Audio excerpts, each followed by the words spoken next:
Ladies and gentlemen, Etheria restarters, all two of you that are left out there. I wanted to do my due diligence and follow up on my previous video where we mentioned Nymphonial as well as Batsby here. And I said you should probably only really be hyped up for Nymphonial if you have the ability to put together like a speedy farm clear team there. And you're going to need to invest maybe like 2 lattice into her if you so desire to do that. And the 2 lattice right here will be for the Rhyme Bloom attack boost additional 40%. What she does do is allow like a Rengo fight, or you'll see I actually have her in every single Inferno Shell fight team, allow you to just kind of speed clear all of them. Are they a 100% success rate? No, especially not Rengo. That's the most RNG one out there. A lot of these damage debuffer Shell Inferno clears, they rely on defense break or vulnerable, but you can get away with a pretty minimal investment Nymphonial, as you can see. As long as you have some speed gears, if you've been farming Doki Doki laying around, that's going to be a good thing for you there. What we're going to be doing here, this isn't going to be like, oh, she's so great, you should go pull her. I'm just showing you that she does work in the one specific team speed clear farm, but she does work for all of the different Inferno Grim Pursuit shells out there. So Inferno Rengo is going to be the most RNG one, and then for Inferno Rengo, we are going to be using Nymphonial, and then we are going to be using our DPS of choice will be Lilium here. The things that can go wrong for this one specifically is, well, the guy can just hit your DPS too many times and you die.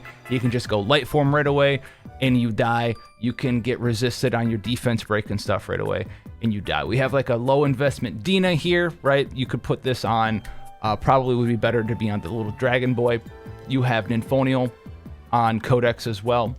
And then you have like a Lily and you have Lilium. Now Lilium is going to be in that big investment sort of area out here. This is where you really need that big damage gear. Fury, Keen Eye, Fury Edge, big attack, big crit damage, 100% crit chance. Get in there. If you have counts better than White Fang is for this, but you know, you can get away with it. And when this isn't some like, oh, check it out, we can do it. We're 555 Lilium with 5 dupes. Now we're 0 dupes here. And we'll see if this one can work in here real quick. This is the most RNG one though, so I wouldn't be surprised if this fails for some reason. And I think our damage is just like possibly like a little shy from getting it done. We did land every debuff, so we're looking good so far. We have the extra attack boost up here, and you're going to be doing damage there. Rengo's going to AoE, do damage back to you. Kill Lilium, big sad.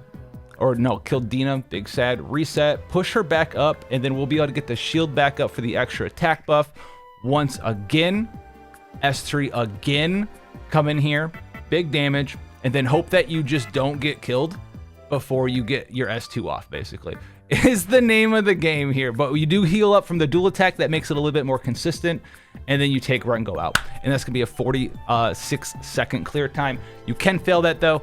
It's not 100% RNG, but it is pretty darn quick. Now, the other one that you're going to use him for is, yeah, you can use Shadow Flame Hoyan as well. And this one's going to be a little bit different.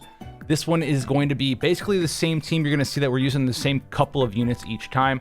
But this time, instead of Lily, we are using Fire Kachi. So this one might be the most accessible if you have the big DPS character out there. It doesn't have to be Lilium, but Lilium with the self-sustain S1 on the Lily dual attack for Rengo does make it quite a bit more consistent.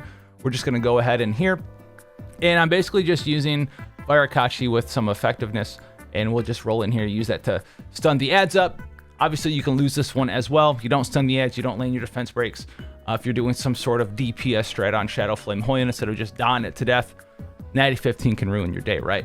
So this one's going to be pretty easy there. We stun them off till we get the defense break, the vulnerability down.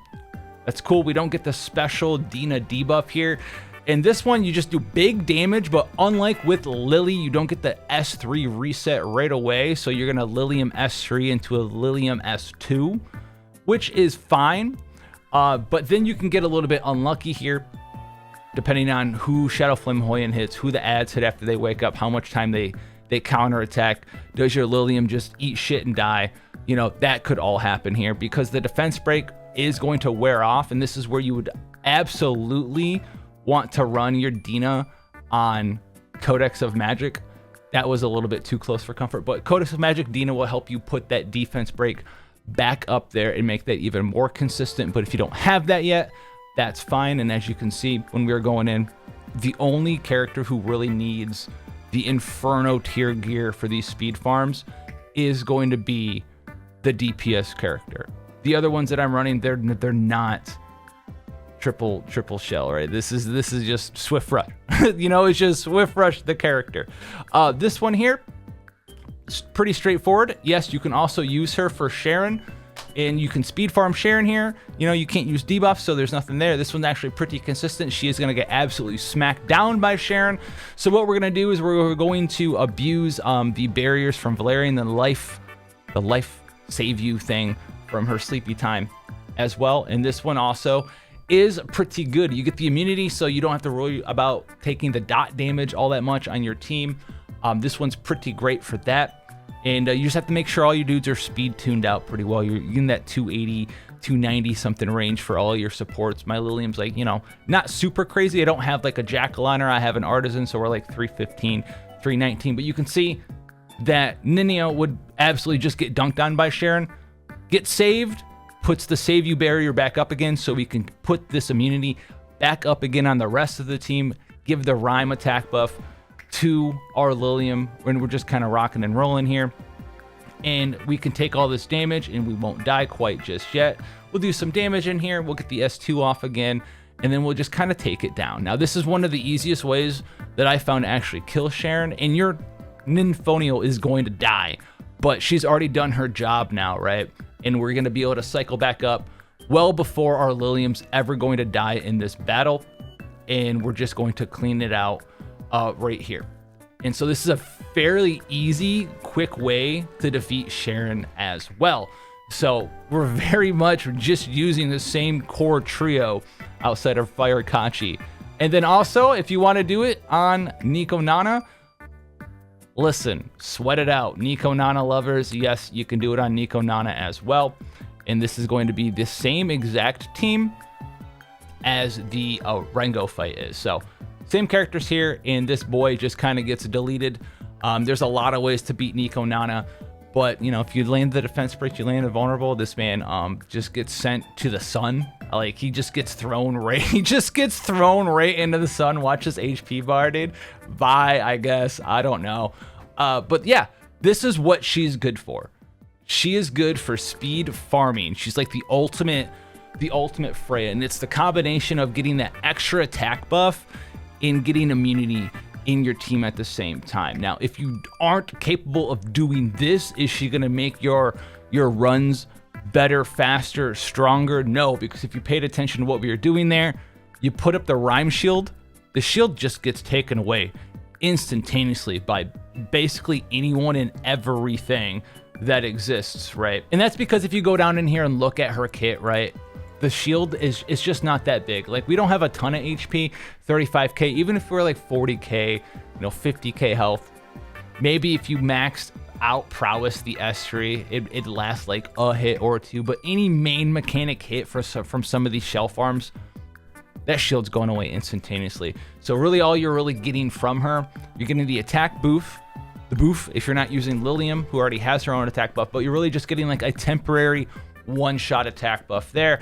But the very important thing that she does for these speed farm clears, for these DPS damage clears, is she gives you even higher attack than you had before, in conjunction with basically enough turns of immunity to make sure that your characters don't get silenced and CC'd and crowd controlled before you can output your big burst of damage for like these 30-second clears on these shell farms. There is another character that can kind of do that, and because this 40% attack buff, it does help your damage, but it's not the be-all, end-all of everything.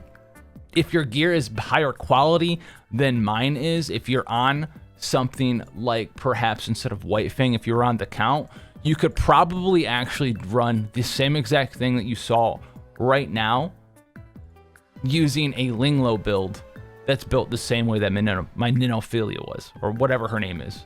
I always want to call her Nico Nana, because you can get the AoE immunity, reset it with Codex AoE immunity again, and you'll be good that way, because the barrier just doesn't really matter. It mitigates almost no damage, in the grand scheme of things. And, well, instead of mitigating the damage, you get Whale Prayer stacks on Linglo as well. But she does help you hit that speed clear farm just a little bit easier. Your gear doesn't need to be quite as high as someone like Linglo would. But if those teams were helpful for you, cool, man. All right, enjoy that, and I'll catch you guys in the next one. Take care.